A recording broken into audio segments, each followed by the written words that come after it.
आज अपनी class start करते हैं। आज हमारी 4th क्लास है क्रिया की। ठीक है, सबसे पहले हमने पढ़ा हिंदी, फिर हिंदी में हमने सबसे पहले पढ़ा संज्ञा, फिर सर्वनाम, फिर विशेषण, और आज हम क्रिया पढ़ रहे हैं। हमारी 4th क्लास है, तो क्रिया को हम डिटेल में पढ़ेंगे ताकि आपको अच्छे से समझ आए। उम्मीद है आप सबको अच्छे से समझ आ रहा होगा। चलिए तो अपनी क्लास हम शुरू करते हैं। तो सबसे पहले हम बात करते हैं क्रिया की परिभाषा पे कि क्रिया होती क्या है। ठीक है, तो क्रिया की परिभाषा पढ़ेंगे हम। तो ऐसे शब्द जो हमें किसी काम के करने या होने का बोध कराते हैं वे शब्द क्रिया कहलाते हैं। जैसे किसी कोई शब्द है जिससे हमें पता चल रहा है कि वो काम हो रहा है या चल रहा है। ठीक है, तो वो होती है क्रिया। क्रिया मतलब काम का होना। तो ऐसे शब्द जो हमें किसी काम के करने या होने का बोध कराएं वे शब्द क्रिया कहते हैं। जैसे पढ़ना भी क्रिया है, लिखना भी क्रिया है, खाना भी एक क्रिया ही तो हो रही है, पीना, खेलना, सोना आदि, तो ये सब क्रिया हो रही हैं। ठीक है, तो आइए इसके हम उदाहरण देखते हैं आगे चल के। ठीक, क्रिया के उदाहरण। ठीक है, क्रिया के हम उदाहरण देखते हैं। तो राकेश गाना गाता है, तो राकेश के द्वारा गाना गाया जा रहा है, तो गाना भी एक क्रिया हो रही है। ठीक है, मोहन पुस्तक पढ़ता है, तो मोहन जो पुस्तक पढ़ रहा है तो ये भी क्रिया हो रही है। जैसे मनोरमा नाचती है, मानव धीरे धीरे चलता है, घोड़ा बहुत तेज दौड़ता है, चलना फिरना, उठना, गाना, पढ़ना, नाचना, चलना, दौड़ना, तो ये सब होती हैं क्रियाएं जिससे हमें पता चले कि वो काम हो रहा है या चल रहा है। ठीक है, तो ऊपर दिए गए वाक्यों में गाता है, पढ़ता है, नाचती है, दौड़ता है, ये सब क्रियाएं। ठीक है, समझ आया आपको। अब हम आगे पढ़ते हैं क्रिया। तो क्रिया के कितने भेद होते हैं? क्रिया के केवल 2 भेद होते हैं। तो कर्म, जाति तथा रचना के आधार पर क्रिया के 2 भेद होते हैं। तो क्रिया के 2 भेद होते हैं, अकर्मक क्रिया और सकर्मक क्रिया। ये तो सबको पता ही होगा, ये तो सिंपल सी बात है कि क्रिया जो है उसके 2 भेद होते हैं, अकर्मक क्रिया और सकर्मक क्रिया। आइए हम अकर्मक क्रिया के बारे में थोड़ा डिटेल में पढ़ लेते हैं। बच्चे ना इसमें कंफ्यूज हो जाते हैं। ठीक है, तो मैं इतने आसानी से समझाऊंगी, आपको समझ आ जाएगा। तो अकर्मक क्रिया किसे कहते हैं? जिस क्रिया का फल कर्ता पर ही पड़ता है वह क्रिया कर्मक क्रिया कहलाती है। समझ आया आपको? मतलब जो काम हो रहा है उसका फल काम करने वाले पे पड़े तो उसे अकर्मक क्रिया कहते हैं। इस क्रिया में कर्म का अभाव होता है। जैसे श्याम पढ़ता है, तो श्याम के द्वारा पुस्तक पढ़ी जा रही है, तो यह कर्मक क्रिया हो गई। इस वाक्य में पढ़ने का फल श्याम पर ही पड़ रहा है। ठीक है, समझ आया? पढ़ने का जो फल है वो श्याम पर पड़ रहा है, किसी और पे नहीं पड़ रहा। किताब जो है वो श्याम पढ़ रहा है और पढ़ कौन रहा है? श्याम।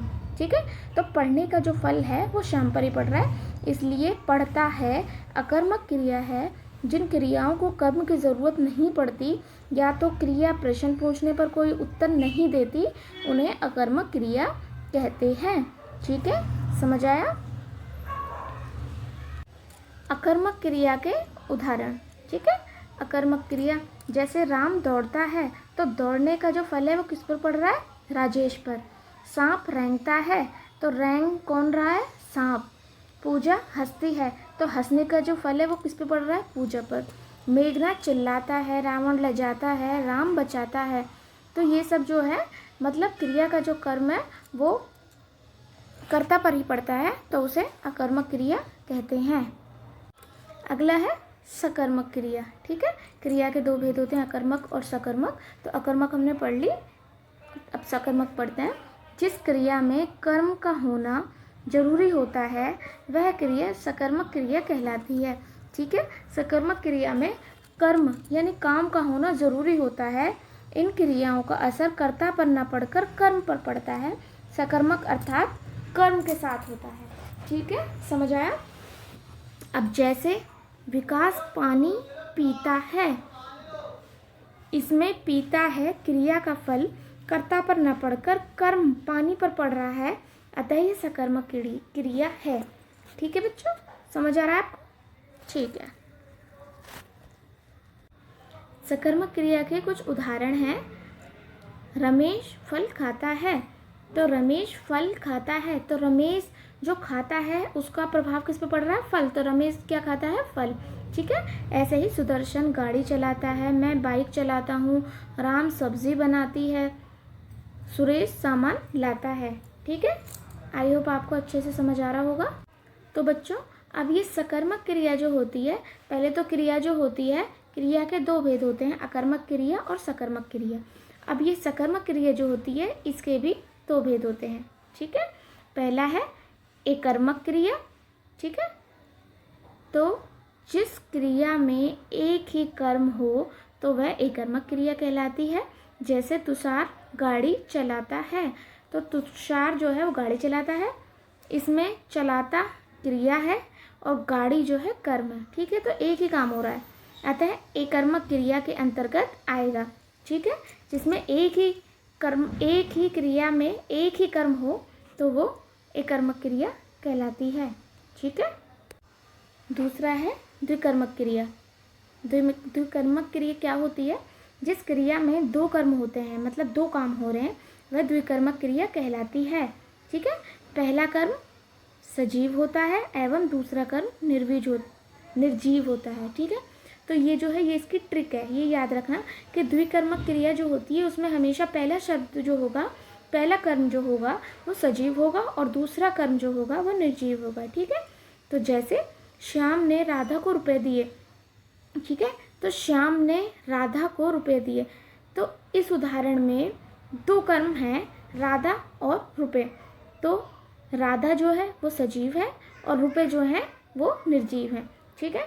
तो आपको अच्छे से समझ आ गया होगा। तो ये द्विकर्मक क्रिया कहलाती है। तो आई होप आप सबको आज की क्लास पसंद आई होगी। ये DSSB के लिए बहुत ज़रूरी है। DSSB में एकदम डीप हिंदी आती है। ठीक है, जो हम आपको करा रहे हैं, और इसी तरह हम आगे भी बने रहेंगे आपके साथ। आप हमारे चैनल को ज़्यादा से ज़्यादा लाइक करें, सब्सक्राइब करें, और ऐसी छोटी छोटी ट्रिक्स के लिए हम लाते रहेंगे। ठीक है। तो आप हमारे चैनल पे बने रहिए और लाइक एंड सब्सक्राइब करते रहिए। Thank you.